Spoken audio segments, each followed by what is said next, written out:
Hello everyone. Today our in-depth training topic, we're going to be talking about inventory. This is going to cover tracking inventory, how to increase and decrease your inventory, and several different reports that are useful for being able to review what your inventory levels are and just to get some basic information about your inventory within your system. The inventory module is a separate module that has to be purchased for you to be able to have access to the inventory within the system. If you want to inquire about that, you can give your salesperson a call, and they can tell you the prices and help you get that module set up if that is the module that you would like to get. So once you have the inventory module set up within the system, basically now you have the option to turn on specific parts to be able to track inventory, and you can use those particular parts to kind of find out what your inventory levels are and to be able to increase and decrease those inventory levels. To turn on inventory for a part, there's two different ways that you can go about doing it. If you go to Setup, Pricing Setup, All Pricing Setup, from here, go on the left side to Part Setup, and then we're going to use a couple of flat stock materials, but you're going to want to drill down to the location of the parts that you want to track your inventory for. So for us, we're going to go to Materials, and then go down to Material, Roll and Flat, and then Flat Stock Material. Expand this so we can see it a little better. So for the inventory, what you can do is you have the option to turn on the inventory to track on a specific part, or you can turn it on for an entire category as long as the parts in that category are set to pull their information from the parent category. To turn on inventory for a specific part, all you need to do is go down to that part. So we're going to use Gatorboard, and I have a Gatorboard part in here. So you would just edit the part, make sure that Use Category Defaults is unchecked, and that will allow you to have access to these two checkboxes, in which case now you can click on the Track Inventory button. And what that will do is that we'll turn this part on for Track Inventory and adds in a new tab for inventory. After we cover the next section on how to turn on the inventory, we'll go back to here and kind of show you what the different fields are for the different inventory levels here.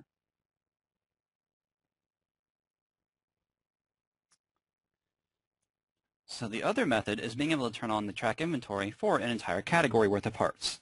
So we have the category for PVC, and all the parts under PVC are set to use their category defaults.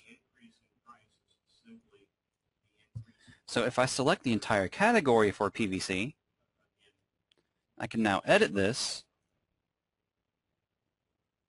go to the Accounting tab,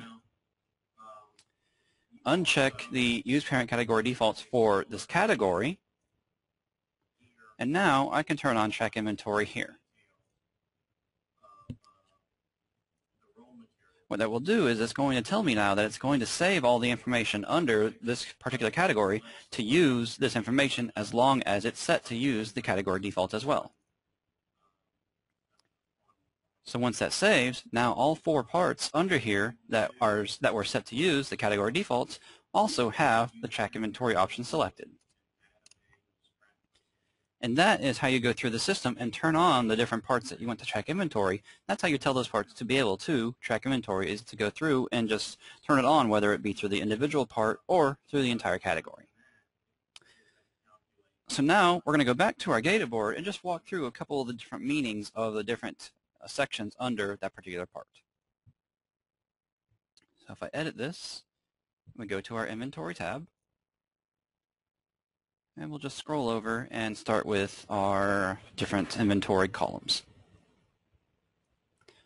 So the very first column that you're going to see is Build. Build is essentially saying how much of this particular part do you have on hand that you've paid for. And then Received goes hand in hand with that, which is how much of this material do you have on hand that you haven't paid for. So those work together, along with using, depending on if you have the accounting module or not, those work with receiving documents and bills to determine whether the materials that you have on hand are paid for or not.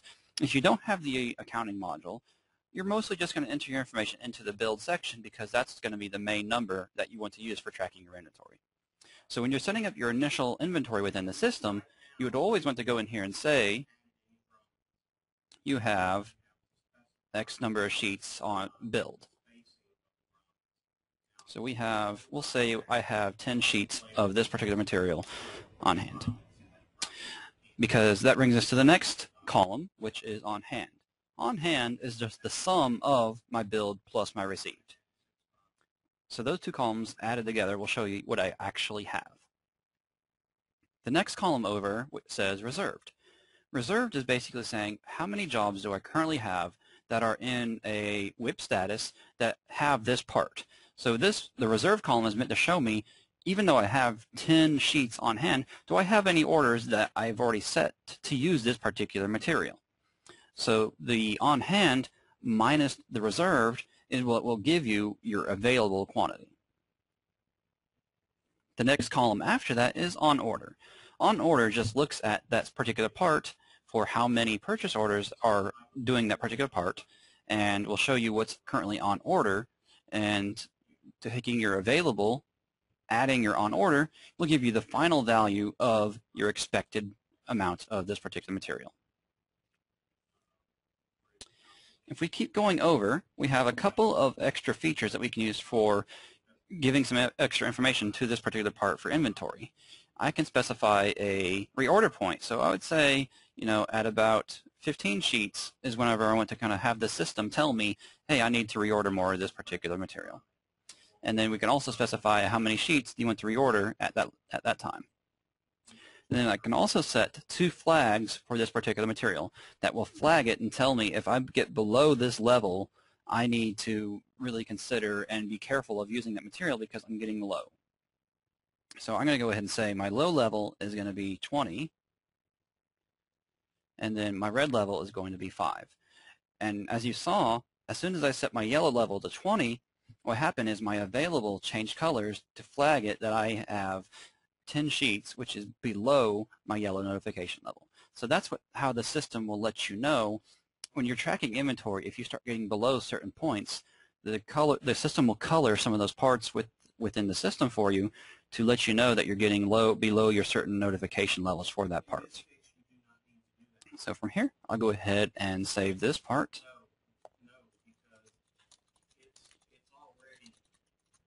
And that is how you can go through and set your part to track inventory, set the initial inventory level on a part, and just a quick overview of the different columns on the inventory screen for that part. So the next topic that we want to focus on is going to be talking about how your inventory levels kind of increase and decrease throughout the use of the system. So we will first focus on the usage of these particular parts. So what the system does is it will only reduce your inventory if you are posting usage cards to a particular job. So even though I have a part that, if I have this part being used on a job, if I don't actually tell the system that I use that part, I won't be able to reduce my inventory. Usage cards are done through a number of different ways. The easiest way is through Production Terminal. You can view our Production Terminal in-depth video as well to get an idea of how you can post usage cards through Production Terminal. And also, the other way is posting usage cards throughout the use of the system. You also have some in-depth videos that talk about that, but I will go through and show a quick example of kind of how that is done on this inventory video. So we have a dashboard for posting usage cards. You would find the order that you want to post the usage for and enter the job, and that would give you a listing of all the parts on that job. So you would find the part that you want to post usage for, load it up, and then tell it how much you used of that part.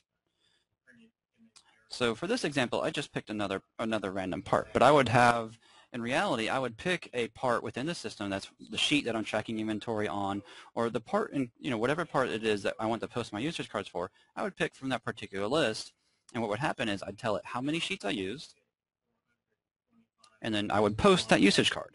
And what that will do is not only does the system now track the actual cost of that job, Posting the usage card will then reduce my inventory down by the amount that I posted that usage card for. And that is really the only source that the system has for being able to reduce your inventory, is for you to tell the system how much of that part that you actually used. The other side of that is being able to increase your inventory. Inventory is increased through the usage of purchase orders. So if I go to New, Purchase Order, I would pick the vendor for this particular purchase order.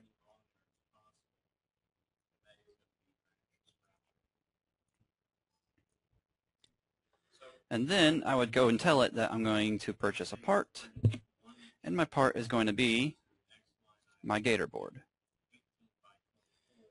So if I go to here and I purchase, we'll say 3 sheets, and I save this purchase order,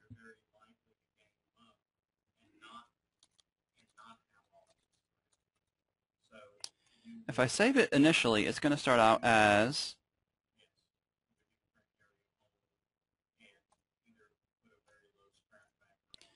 a requested status. So at the moment, if I leave it in requested, my inventory isn't going to change yet because this purchase order isn't true within the system. Same thing for the next status, which is approved. The status where your inventory is actually affected for this particular part, whenever you do this part on a purchase order, is going to be the ordered status. When I mark it ordered, that's when that part will show up under the ordered screen of the previous inventory screen that we looked at for the Gator board. The other statuses will also affect the inventory, and this is where your accounting module, if you have that module, will come into play. If you do a receiving document, that'll move the inventory to received, and then if you did a bill, it would move it out of received and then into billed. If you're not using the accounting module, then all you would have to do is, after the actually received this particular job, you would change the status of the purchase order to closed, and that will also move it out of the on ordered and into the appropriate inventory column for that particular part.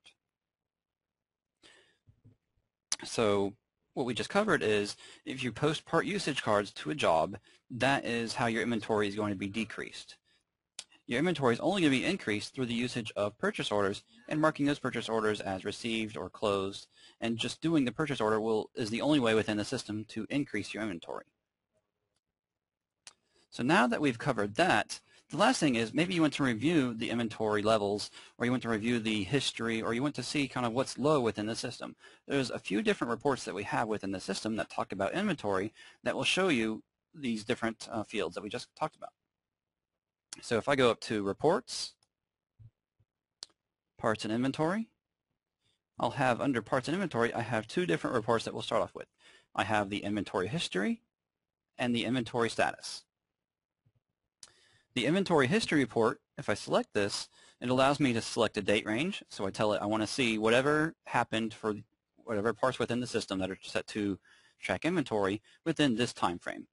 So I want to go and say, I want to see what my inventory history for today is. So I'll select the date range here and say today. I could also go through and I can change the grouping here. So I can group the parts by part type, I can group it by category, I can choose how the system is going to group these particular inventory values. And then I can also run this report on a specific part. So if I don't want to see every inventory change within the system, I want to see just the changes for a specific part, I'd be able to pull the part category here, uncheck Select All, and select a specific part that I wanted to see my inventory history for. So once I go ahead and preview this, this will show me all the changes to inventory that happened today. And I can see right here, I have the purchase order that we created just a few moments ago is showing up on my inventory history report because I created that particular purchase order today, so it's including it on the inventory changes. If I go to Setup, or if I go to Reports, sorry, and go down to Parts and Inventory, we have Inventory Status. The Inventory Status report is meant to show you which parts do you have within the system are getting low on their inventory. So I can tell it to show only inventory parts, only active parts, group it by part category, and the important part here is the inventory status. So this lets me select specific flags that I want to see within the system. So I can say I want to see all the on-hand that's below my yellow level, below my red level, or below my reorder points. And then I can also show those same values for the available. So if I want to see multiple different flags, I can select that flag as well and then add it to the list here. And it will go through and look at all those different flags and determine what will show up on my inventory status. So once I have all the flags added that I want to see, I'll click on Preview. And that will show all the parts that are in the system that fall into one of those flags. So whenever we created our data board, we set it up with a reorder point of 20 and set my initial value to be 10.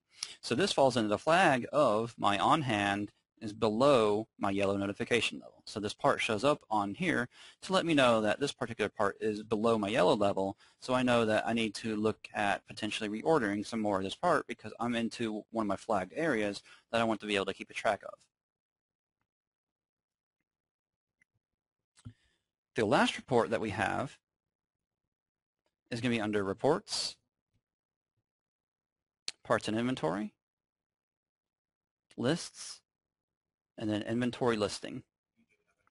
There's two different functions that this report is really useful for. The first one is if I go into here and I make sure that the main options selected are show only parts using inventory and that my grouping is set to either part type or part category, and then I preview that, that will show me all my inventory parts. It'll show me what that particular part is, what's my inventory values, so my bill, my receipt, so it shows me all the inventory values for that part, and just will show me all the parts within the system that are set to track inventory so I can review what their levels are. The other part of this report that's really useful is if I go back into the setup of that report, there is a checkbox option for display for inventory counting.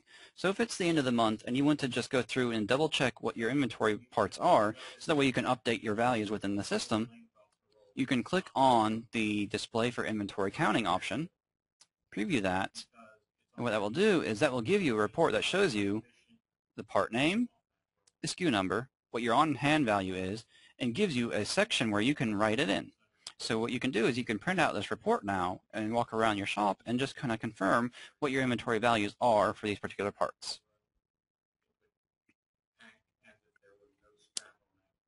And that, for the inventory, is essentially all there is for inventory. We covered how to turn on the inventory for specific parts. We covered what the different meanings of the different columns are. We talked about how to increase and decrease your inventory. And we covered some of the useful reports. Thank you for coming today, everyone, and everyone have a great day. Thank you.